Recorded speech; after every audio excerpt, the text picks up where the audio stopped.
성도님 안녕하세요.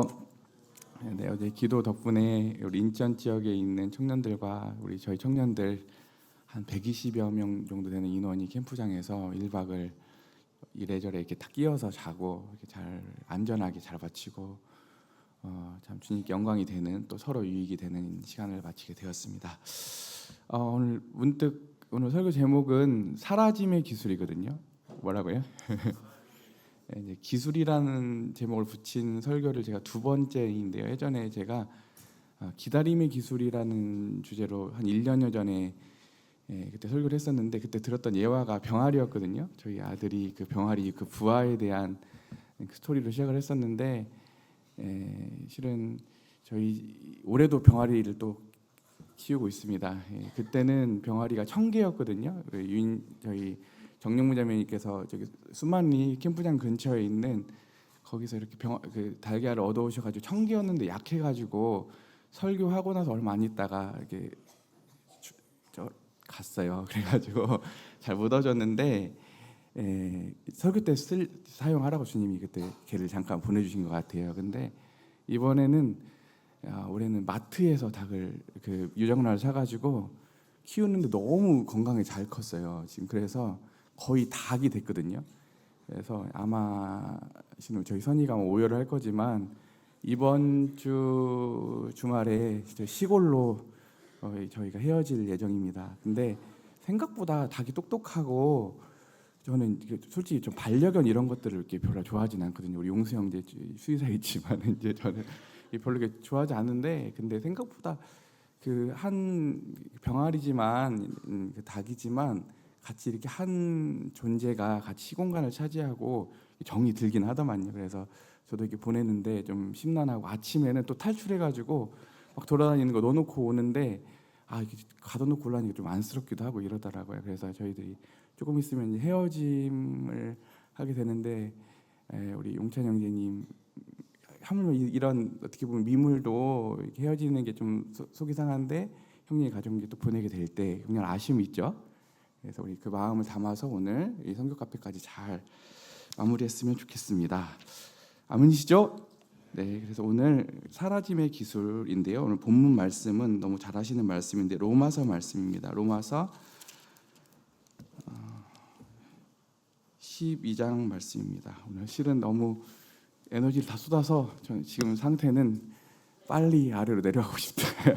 그래서 예전에도 그때도 작년 설교 때도 기도 부탁을 드렸는데 그때 오늘도 진짜 어떻게 말을 잘 이어갈지 모를 정도로 이렇게 소진해 있는 상태인데 오늘도 주님 의지해서 말씀 나누도록 하겠습니다. 오늘 로마서 12장입니다. 우리 2절부터 3절까지인데요. 너희는 이 세대를 본받지 말고 오직 마음을 새롭게 함으로 변화를 받아 하나님의 선하시고 기뻐하시고 온전한 뜻이 무엇인지 분별하도록 하라. 내게 주신 은혜로 말미암아 너희 각 사람에게 말하노니 마땅히 생각할 그 이상의 생각을 품지 말고 오직 하나님께서 각 사람에게 나누어 주신 믿음의 분량대로 지혜롭게 생각하라라고 하는 단어입니다. 오늘 시작을 하도록 생각을 하는 게 신앙이거든요. 왜냐하면 우리가 보통 오해가 생각을 안 하는 게 신앙인 것처럼 오해하는 경우들이 있는데요. 성경에서 많은 본문에서 우리가 치열하게 생각할 걸 요청하고 있거든요. 왜냐하면 그 요즘 쇼츠나 릴스 많이 보죠.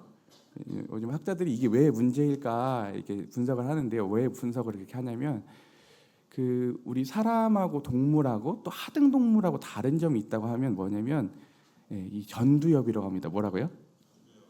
뇌에서 앞부분이거든요. 근데 사람은 고등이기 때문에 더 발달된 데가 전전두엽이라는 데가 있대요. 그러니까 앞에서도 또 앞이 발달된 거죠. 그런데 이거를 안 쓰게 되면 그 부분이 계속 퇴화가 되고 그 부분이 작용을 안 하게 되는 문제가 발생된다고 하더라고요. 그래서 현재 이게 짧게 보는 이런 쇼츠들이 뭐가 문제냐면 더 이상 전두엽을 사용하지 않기 때문에 거기서 사람이 계획하는 능력, 스스로 자제하는 능력이 다 전두엽에서 나오는데 사람들이 자꾸 전두엽을 쓰지 않는 게 문제라고 하더라고요. 근데 오늘도 이 로마서에서 본문이 뭐냐면 오늘도 생각하십시오. 아주 치열하게 생각하십시오. 그리고 더 나아가서 그냥 생각하는 게 아니라 지혜롭게 하나님이 원하시는 방법대로 바르게 생각하십시오. 이렇게 얘기를 하고 있습니다. 생각하셔야겠죠? 네, 근데 오늘 그 생각해야 되는데 두 가지를 생각할 것을 요청하고 있는데, 첫 번째는 뭐냐면 이 세대를 본받지 않는 게 무엇인지, 이 세상이 무엇인지에 대해서 생각하라는 것이고요. 두 번째는 뭐냐면 하나님의 온전하시고 기뻐하시고 선하시고 기뻐하시고 온전한 뜻이 무엇인지 생각하십시오. 이렇게 나와 있거든요. 이 두 가지를 생각해야 된다고 얘기를 하고 있습니다. 그래서 먼저는 우리가 인생을 살다 보면 우리 인생이 이게 호락호락하지가 않잖아요. 근데 어떤 사람을 보게 되면 계속 그 사람이 이게 변함없을 것 같은데 어떤 사람이 변질이 되거든요. 어떤 사람이 이렇게 망가지는 모습, 겉모습은 똑같은데 어떤 사람이 보면 다른 사람이 돼 있는 경우들이 있잖아요. 그래서 왜 그런가에 대한 이유가 뭐냐면 스포트라이트, 뭐라고요? 스포트라이트가 그 사람을 망가뜨리거든요. 이것을 갈라디아서 표현에 의하면 헛된 영광입니다. 그러니까 사람들이 왜 신앙으로부터 이탈하고 또 신앙이 없는 사람들은 그 인생이 왜 망가지냐, 그 이유를 어디서 찾았냐면 사람들이 다 헛된 영광, 헛된 스포트라이트를 구하기 때문이다, 이렇게 얘기를 하고 있습니다. 네, 그래서 성경에서는 이 스포트라이트를 좀 더 세분화해서 얘기하고 있는데요. 그게 어디 나오냐면 아담의 시험이기도 했거든요. 선악과의 시험도 그랬고요. 그 이후에 또 인류의 시험이죠. 아담의 시험이자. 그리고 우리 요한일서 한 절 펴보겠습니다. 요한일서 2장입니다. 요한일서 2장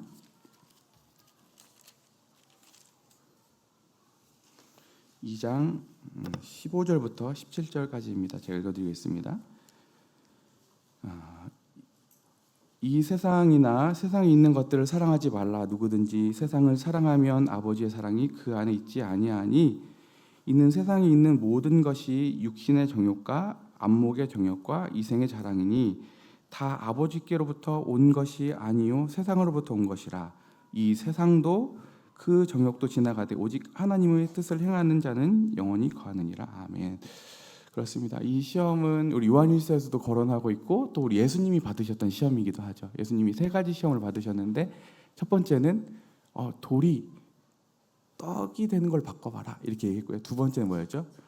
높은 곳에 떨어져 와. 그러면 천사가 와서 떠받들어 줄 것이고 너 슈퍼스타가 될 수 있어. 예수님을 사단마귀 이렇게 시험했거든요.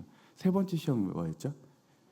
절하면 이 세상의 모든 권세를 너에게 주겠다, 이게 약속이었는데, 이 시험이 아담 이래로 모든 인류가 예수님이 받았던 시험이거든요. 이 시험으로부터 자유로운 인생은 아무도 없고 이 시험에 다 걸려 넘어지고 그 인생이 부패해서 결국에 멸망하게 된다라고 하는 게 성경의 설명입니다.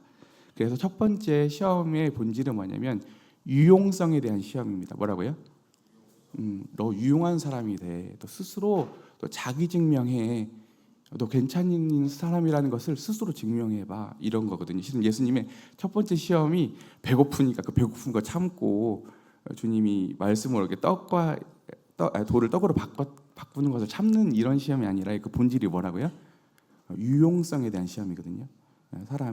대부분 사람들이 스스로를 자기를 증명하려고 시간을 낭비하고 인생을 낭비하는 게 인생이다라고 얘기를 하고 있고요. 두 번째는 뭐냐면 이목 집중의 시험이죠. 사람들의 시선, 사람들의 인정이고요. 세 번째는 뭐죠? 권력욕입니다. 권력욕. 그래서 권력욕을 가지고 있으면 이게 또 돈하고 관련되어 있는데요. 그래서 돈을 사랑하면 일만하게 뿌리일 뿐만 아니라 거기서부터 이겨낼 인생은 아무도 없다, 스스로 이렇게 얘기를 하고 있습니다. 그래서 이 세 가지가 우리 인생의 스포트라이트를 비추고 그걸로 인해서 인생들이 다 망가지는데, 이것을 우리 신앙인들만 눈치를 챘을까요? 아니에요. 이미 이 내용들은 이미 철학자들도 이미 이걸 다 알았어요. 이미 신앙인들도 알았을 뿐만 아니라 철학자들도 이 내용들을 다 알았거든요. 그래서 이 방법들을, 이 함정들을 피해가려고 했던 방식이 네 가지가 있습니다. 몇 가지가 있다고요? 네 가지가 있는데요. 첫 번째는 뭐냐면 도덕주의예요. 뭐라고요? 도덕주의, 율법주의거든요. 그래서 사람들이 이 함정으로부터 빠져나가려고 되게 순박한 방식이거든요. 내가 나 자신을 잘 관리하고 내가 스스로 계획적으로 하고 내가 내 관리를 잘하면 이게 될 거라고 생각을 했는데요. 실은 해보면 해볼수록 도덕주의에 빠진 사람들이 갖는 지점이 뭐냐면 완고함이에요. 이 완고한 지점으로 가더라는 거거든요. 실은 지키면 지킬수록 스스로 하면 할수록 사람들이 더 다른 사람하고 더 비교하고 은근히 그것도 직접적으로 하는 게 아니라 은근히 표현하지 않는데 안에서부터 그 안에 있는 이글이글 타오르는 그 욕구를 실은 겉으로는 포장하고 있지만 안에서부터는 그 욕구가 굉장히 강렬히 올라오기 때문에 이 방식도 안 된다라고 하는 것을 세속학자들도 알았어요. 그리고 두 번째 방식은 뭐냐면 도피주의입니다. 뭐라고요? 도피주의예요. 여러 철학자들 중에서는 이런 그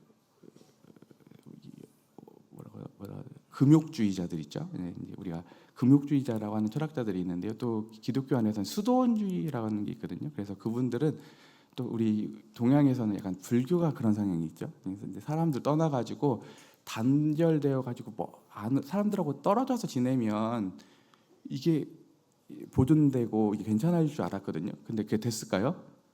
아니에요. 실은 해보니까 그것도 아니라는 것을 이미나 또 세속학자들조차도 알았거든요. 그래서 오히려 도덕주의보다 더 도피주의로 갔더니 스스로 자아가 더 완고해지고 자기가 더 쌓이더라.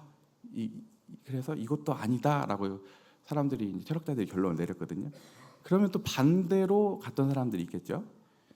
세 번째는 뭐냐면 타협주의입니다. 뭐라고요? 그러니까 적당히 도덕적인 것처럼 하고 실제로는 한편으로는 허용하는 거. 사람이 다 그러면 그렇지 이렇게 하는 거거든요. 이걸 타협주의라고 하거든요.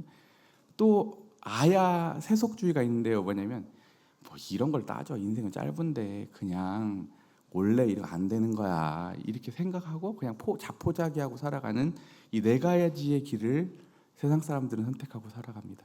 왜 이 방식들이 문제냐면 결국에 가서는 어느 길로 가든지 우리 자아의 문제를 해결할 수가 없다라고 하는 결론에 도달했습니다. 그래서 이 길은 실패의 길일 뿐만 아니라 100점 100패의 길이고요.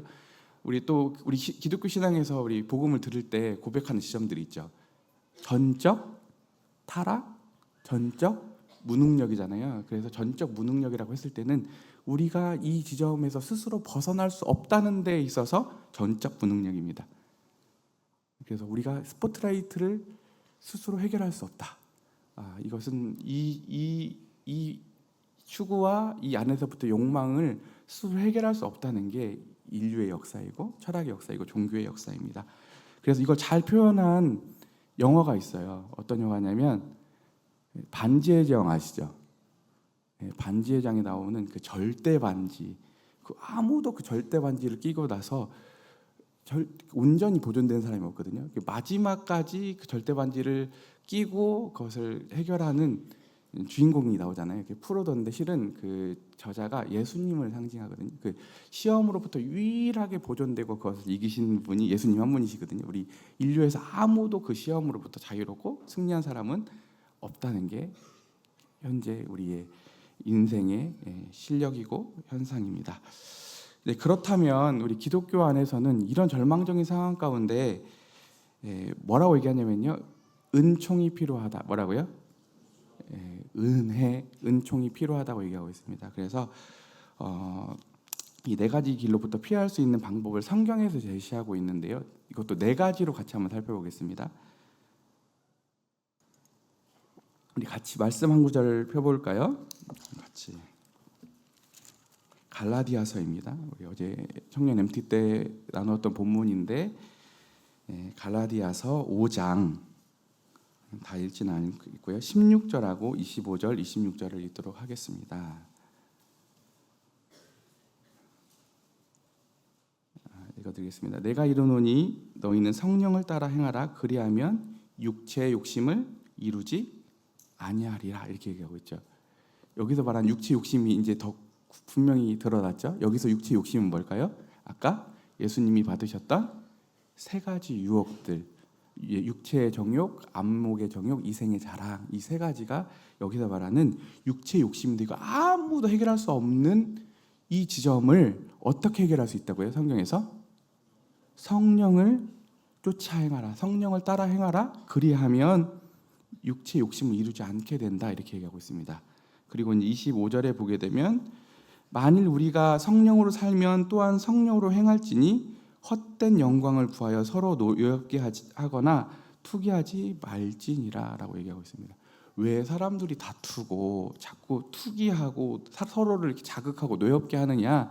그 근원을 가서 보면 어디라고요? 그 뿌리가 이 세상에 있는 모든 전쟁, 다툼, 시기, 이 모든 뿌리가 어디라고요?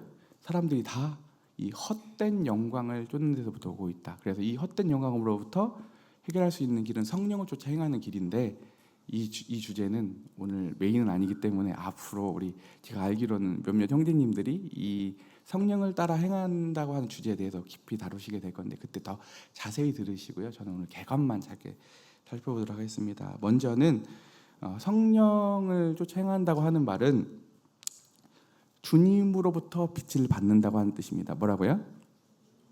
하나님으로부터 빛을 받을 때. 그래서 우리가 빛을 안 받는 게 능사가 아니라요. 스포트라이트를 안 받는 게 능사가 아니라요. 사람은 주님의 얼굴, 하나님의 얼굴로부터 비춰지는 그 광채. 우리가 성화 보게 되면 예수님이나 우리 그 하나님에 대한 성화들 이렇게 보게 되면 여기 이렇게 막 빛을 이렇게 그려놓잖아요. 이제 이거를 하나님의 얼굴에 있는 영광의 광채를 표현하는 거거든요. 그래서 우리가 지금 언제 세상에 있는 스포트라이트로보다 자유로울 수 있냐? 오늘 하나님을 인식하고 예수 그리스도를 성령께서 조명하셔서 예수님의 시선과 얼굴로부터 오는 빛을 우리가 받고 그 빛을 가지고 살아갈 때 우리가 세상에 있는 이 스포트라이트로부터 자유로울 수 있다고 얘기하고 있습니다. 아멘이시죠? 네, 그래서 우리가 정말 주님과 동행하고 우리가 자꾸 사람의 일, 어떤 행사, 어떤 사람의 이런 방법론을 하다 보면 신앙의 본질을 놓치게 되거든요. 그래서 우리는 어느 지점으로 항상 가야 되냐면 우리 히브리서의 표현대로 온전케 하시는 예수님께 시선을 집중하는 데 있습니다. 다들 동의하시죠? 네, 그 다음에 두 번째는 이 성령님께서 하시는 역할이 뭐냐면 주님을 조명해 주세요. 뭐라고요? 네, 앞서서는 주님의 빛이 우리를 조명한다고 하면 이제 성령께서 하시는 일이 뭐냐면 우리가 볼 수 없는 그 주님을 현재의 주님이 여기 가까이 계시는 분으로 느끼게 하고 경험하게 하고 인식하게 하는 분이 누구시죠? 네, 성령이세요. 근데 성령께서 언제 역사하시냐면 말씀이 선포될 때, 말씀이 들려질 때 성령께서 그 말씀을 사용하셔서 하나님이 멀리 계신 분이 아니라 우리 주님이 아주 멀리 떨어져 가지고 우리 지금 상관 못 하시는 분이 아니라 지금 현재 여기서 역사하시고 우리를 도우시고 옆에서 모든 격려와 모든 자원을 베풀어 주시는 분으로 누가 이해하게 하신다고요? 네, 성령께서 그 일을 하신다고 합니다. 너무 중요하죠.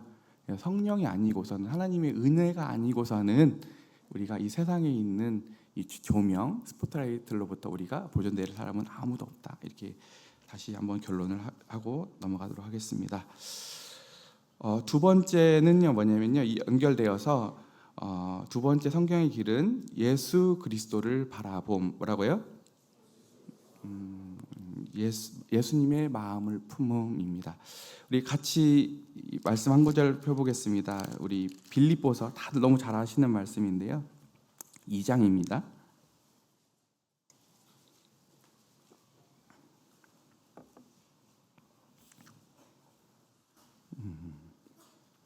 1절부터 제가 읽어드리겠습니다. 그러므로 그리스도 안에서 무슨 권면이나 사랑의 무슨 위로나 성령의 무슨 교제나 긍휼이나 자비가 있거든 마음을 같이하여 같은 사랑을 가지고 뜻을 합하여 한 마음을 품으며 아무 일에든지 다툼이나 허영으로 하지 말고 오직 겸손한 마음으로 각각 자기보다 남을 낫게 여기고 각자 자기 일을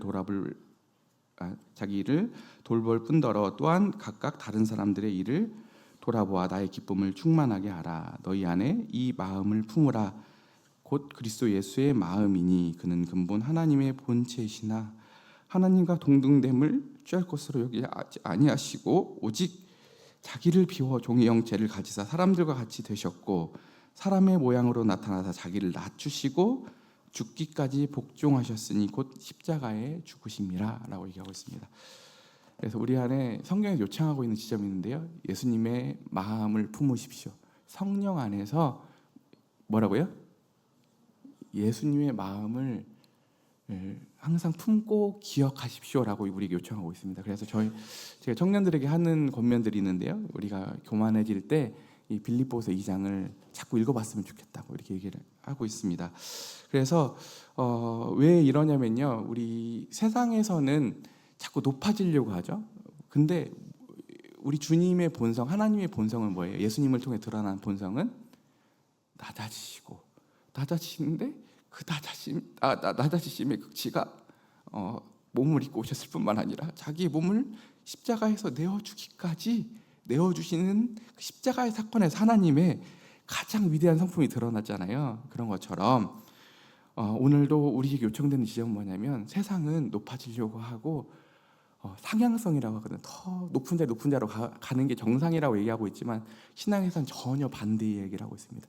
하나님이 낮아지시는 것을 기뻐하시고 좋아하시는 것처럼 여러분들도 예수님을 따라서 낮은 마음을 품도록 날마다 기억하시고 그 지점으로 더 자신을 쳐서 그 방향으로 가십시오라고 얘기하는 것이 오늘 성경의 권면입니다. 아멘이시죠? 근데 이게 한 번에 되지가 않잖아요. 우리 예수님하고 3년 동안 있었던 제자들, 마지막에 갔는데도 예수님께 이렇게 사사를 받았음에도 불구하고 어떻게 되죠? 서로 높냐고 다투니까 주님이 어떻게 하셨죠? 허리에 수건을 두르시고 제자들의 발을 씻기셨잖아요. 그리고 그게 그냥 세레모니가 아니라 내가 스승으로서 너희의 발을 씻긴 것처럼 너희도 서로의 발을 씻기는 것이 마땅하지 아니하냐라고 주님께서 가르치셨던 데 있어서는 이게 신앙의 어떤 격가지가 아니라 아주 중요한 본질이 담겨 있다고 보여집니다. 아멘이시죠? 네, 그래서 우리가 우리 주님의 본을 따라서 세상과 역행했으면 좋겠어요. 우리는 할 수 없지만 성령 안에서 너무 멋진 본이 있잖아요. 우리 사랑하는 우리 주님 있잖아요. 그 주님을 따라서 더 낮은 자리로, 더 겸손의 자리로, 더 섬김의 자리로 내려갈 수 있는 저와 우리 공동체가 되었으면 좋겠습니다. 그리고 세 번째 길은요, 공동체입니다. 뭐라고요? 공동체입니다. 우리 아까 그 로마서 원래 본문을 보게 되면 그 아래에 이런 말씀이 있습니다. 내게 주신 은혜로 말미암아 너희 각 사람에게 말하노니 마땅히 생각할 그 이상을 품지 말고 오직 하나님께서 각 사람에게 나누어 주신 믿음의 분량대로 지혜롭게 생각하라. 우리가 한 몸에 많은 지체를 가졌으나 모든 지체가 같은 기능을 가진 것이 아니니 이와 같이 우리 많은 사람이 그리스도 안에서 한 몸이 되어 서로 지체가 되었느니라라고 얘기를 하고 있습니다. 여기서 보면 우리 갈라디아서 제가 한 구절 더 읽어드리겠습니다. 네, 갈라디아서에 보게 되면 다시 한번, 만일 우리가 성령으로 살면 또한 성령으로 행할지니 헛된 영광을 구하여 서로 노엽게 하거나 서로 투기하지 말지니라라고 얘기하고 있는데요.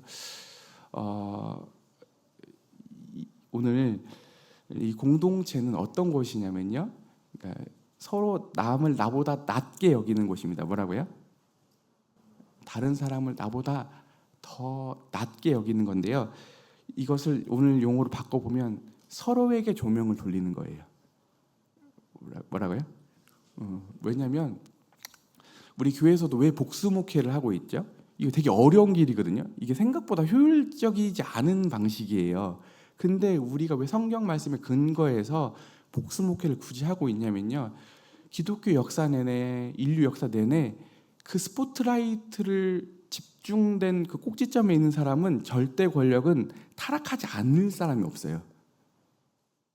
진짜 그 빛을 이겨낼 사람이 없거든요. 그래서 저희 교회 안에서도 어떻게 하죠? 다 이 권리와 권력을 다 분산하잖아요. 장로 형제님들이 같이 동역하시잖아요. 이게 괜히 그렇게 하는 게 아니라요, 아까 이 공동체 안에서 그 하나님이 받아야 될 영광을 우리가 가르쳐서 한 사람이 그걸 집중하지 않도록 하는 하나님이 마련하신 아주 지혜로운 방법이잖아요. 이 방법이 끝까지, 주님이 마련하신 이 방법이 저희 공동체한테 끝까지 보존되었으면 좋겠습니다. 아멘이시죠? 그리고 서로 조명할 때 서로 환대할 수 있거든요. 뭐라고요? 서로를 환대할 수 있는데 왜 환대해야 되냐면, 우리는 본성적으로 빈곤한 저희는 다른 사람하고 비교해서만 스스로 정체성을 찾을 수 있거든요. 하나님이 그거 하지 말래요. 또 성령도 줬고 내가 내 피로 너 내 아들 삼았으니까 서로 비교해가지고 너 정체성 확인하지 마, 이렇게 하나님께서 요청하셨거든요. 그래서 주님께서 뭘 요청하시는 거냐면 우리가 특별한 사람이 되는 걸 좋아하시는 게 아니라요, 하나님은 우리가 같은 인류, 같은 인간, 같은 형제자매로 인식하기를, 그 일을 기뻐하시기를 바라십니다. 아멘이시죠? 세상에서도 뭔가 더 나은 걸 가지고 자기를 확인하려고 하잖아요. 근데 신앙 안에서 또 신앙이란 이름으로 다른 사람보다 더 나음을 확보하려 하는 것은 더 끔찍한 일이거든요. 그래서 우리가 저희 교회에서 경계하는 게 하나가 또 있잖아요. 뭐냐면 1인 목회잖아요. 단독으로 성직자들도 왜 안 되시는지 알겠죠? 왜냐하면 단우기 때문에 그래요. 다른 부류의 사람이 있다고 믿는 거기 때문에 그러거든요. 그래서 저희가 서로를 환대하고, 이 서로 간의 허구적 차이거든요. 실제로 인간은 다 거기거든요. 나아봤자 인간이고 또 부족해봤자 인간이거든요. 근데 우리는 그 차이를 어마어마하게 꾸미고 부풀려서 어마어마한 차이가 있는 것처럼 속이려고 하거든요. 이것을 성경에서 없애려고 먼저는 저희들을 다 죄로 묶으시고, 구원하시는 방식도 은혜와 하나님의 일방적인 주권적 사랑으로 저희를 구원하신 이유가 뭐냐면 이 허구적 차이를 없애시려고 하나님이 그 일을 하셨습니다. 아멘이시죠? 그래서 오늘 내가 특별한 걸 기뻐하지 마시고요, 오늘 내가 한 형제자매가 된 것, 오늘 내가 주님의 보혈로 내가 나 같은 죄인이 하나님의 자녀로 영입되어서 내가 여기 있다는 그 사실 자체로 우리들이 기뻐하고 만족할 수 있는 저희가 된다고 하면 얼마나 큰 복이 있을까요? 그리고 근데 하나는 차이점이 있거든요. 저희가 언제나 환대하지만 단 한 예외상이 공동체 안에 있는데요. 뭐냐면 리더십에 있어서는 그래요. 뭐라고요? 리더십을 세우는 데 있어서는 이게 뭐 차별점을 만드는 게 아니라요, 하나님이 역사하셔서 때로는 리더십을 세울 때는 그 사람을 드러내시기 위해서 먼저 앞서게도 하시고 먼저 성숙하게도 하시고 이런 차이점을 두거든요. 여기서 말하는 차이점은 근본적으로 아까 저희가 환대에서는 서로 하나님의 사랑이 드러난다고 하면 이 아까 리더십을 세우는 지점에서는 질서가 드러나거든요. 그래서 하나님이 이 리더십을 세우는 데 있어서는 엄격한 기준이 디모데 전서와 또 디도서에 나타나 있잖아요. 그래서 저희가 이것은 다른 계급을 만들거나 더 나음을 확인하려고 하는 게 아니라 하나님이 본을 통해서 이 교회를 이끌어 가시기 때문에 앞선 리더들을 세우는 이 시점에 있어서는 또 하나님이 엄격한 이런 자격 기준을 요청하신다라고 하는 균형을 놓치지 않고 하셨으면 좋겠습니다. 그리고 이제 마지막 네 번째 길은 뭐냐면요, 고난과 인생입니다. 뭐라고요? 그리고 또 하나 한다면 기도거든요. 왜 기도를 해야 되냐면요, 오늘도 하루하루 정신없이 살다 보면 오늘도 내가 하나님의 자녀인지 하나님의 사랑을 받고 있는지 잊고 살거든요. 근데 오늘도 기도하게 되면 하나님이 들으시잖아요. 응답하시잖아요. 하나님의 관계가 확인되잖아요. 그래서 그 기도할 때 내가 하나님의 사랑을 받는 자라고 하는 것이 확인이 되고, 특히나 이 고난 중에서 이 기도할 것을 성경에 요청하고 있거든요. 왜냐하면 이 고난 중에 그 인생이 보존되고 하나님의 자녀로서 끝까지 완주할 수 있는 그 비법이 기도에 있기 때문에 하나님께서는 이 기도를 쉬지 않도록 강조하고 계십니다. 아멘이시죠? 네. 그래서 오늘 이 네 가지인데요. 성령 충만, 예수 그리스도의 마음을 품음, 세 번째는 공동체, 네 번째는 기도입니다.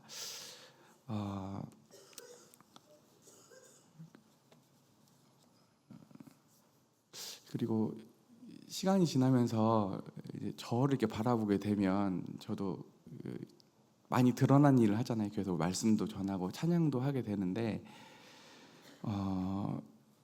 이제 나이가 들어가니까 빨리 준비를 해야 될 것 같아요. 이제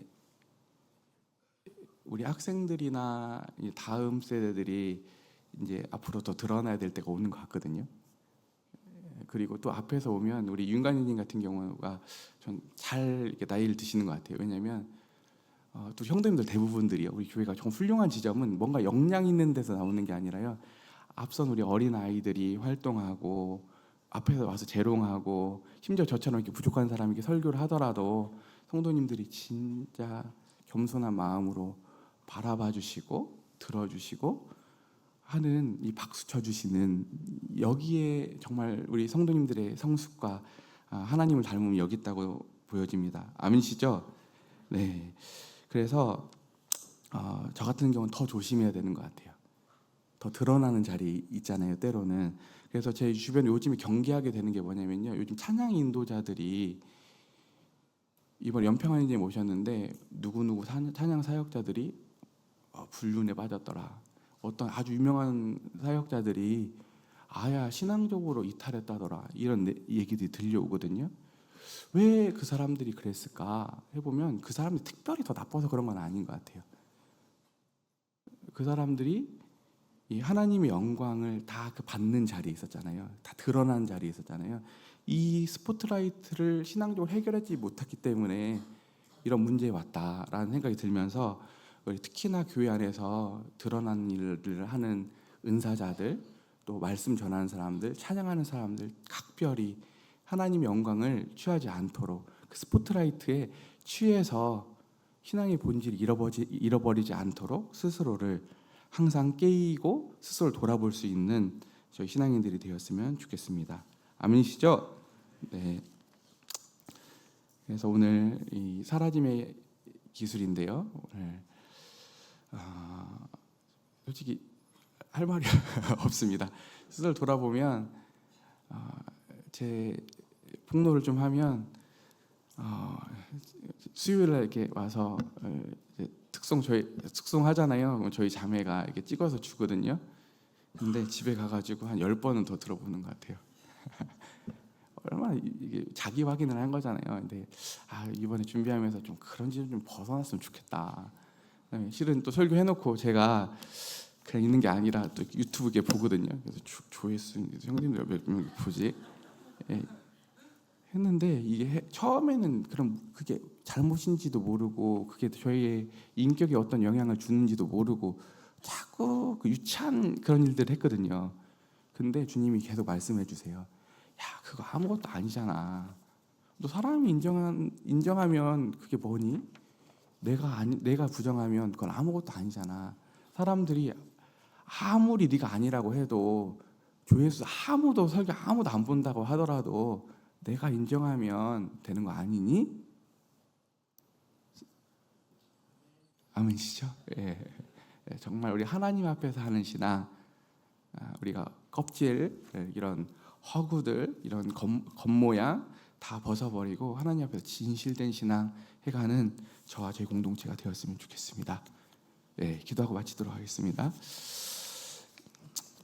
하나님 아버지, 참 저희는 우리 주님과 얼마나 멀어진 방식으로 주님을 섬기고 교회를 섬기려고 하는지 무모한 저희들의 모습들을 보게 됩니다. 저희같이 부족한 자들을 하나님의 말씀으로 또 성령으로 권면해 주셔서 저희가 나아가야 될 방향과 신앙의 본질이 무엇인지를 깨우쳐 주시고 끊임없이 말씀해 주시니 감사드립니다. 저희들이 듣고 끝나는 것이 아니라 저희가 쳐서 저희 몸을 복종시키고 저희가 의도적으로 주님을 의지함 가운데 그 방향으로 저희들이 한 걸음 한 걸음 나아가길 소원합니다. 그 걸음을 뗄 때 주님께서 도우시고 능력 주시옵소서. 우리 주 예수 그리스도의 이름으로 기도드렸습니다. 아멘.